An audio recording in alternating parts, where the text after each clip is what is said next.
Welcome to page tired.zero.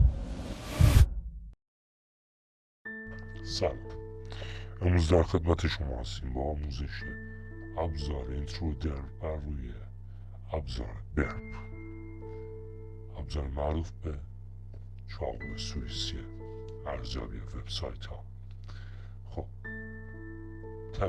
تب اینترودر که از اون کارهای زیادی میشه انجام داد، امروز میخوایم حمله بروت فورس رو توسط اینترودر انجام بدیم و مورد ارزیابی قرار بدیم. اولین حالت اینترودر حالت اسنایپر.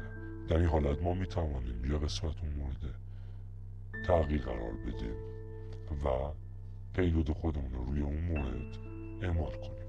حالت بعدی حالت بطن روم است. تو این حالت ما میتوانیم بیش از یک مورد رو انتخاب کنیم و پیلود خودمون رو همزمان روی اون قسمت ها مورد تغییر یا انجام قرار بدیم.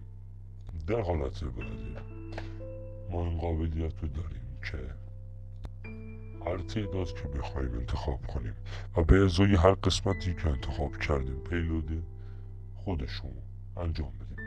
در این حالت ما میتوانیم یوزر و پسورد یوزر لیست ها و پسورد لیست های خودمون رو برای حمله بروت فورس به یک وبسایت انجام بدیم. این نکته رو باید مورد توجه قرار بدید. در این حالت به ازای اولین مورد در یوزر لیست، اولین مورد در پسورد لیست قرار میگیره و به ترتیب ستون ها سطر ها به پایین میرن.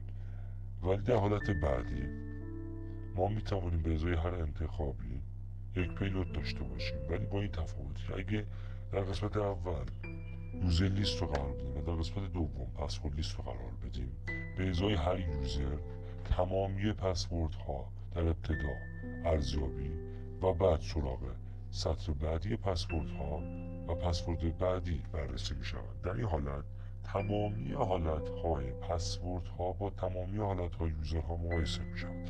ولی در حالت قبلی ما تنها به ازای هر یوزر یک پسورد رو ارزیابی می کردیم که شباهت خیلی زیادی به لیست ها داره.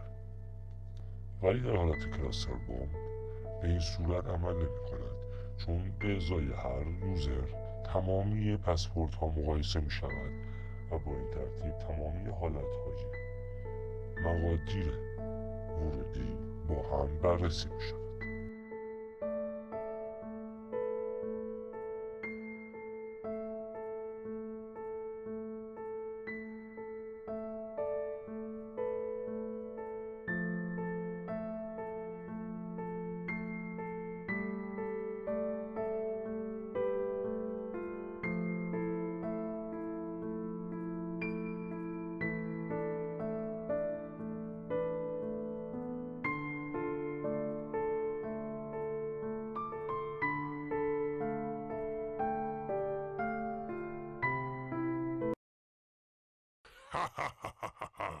Nothing will save you.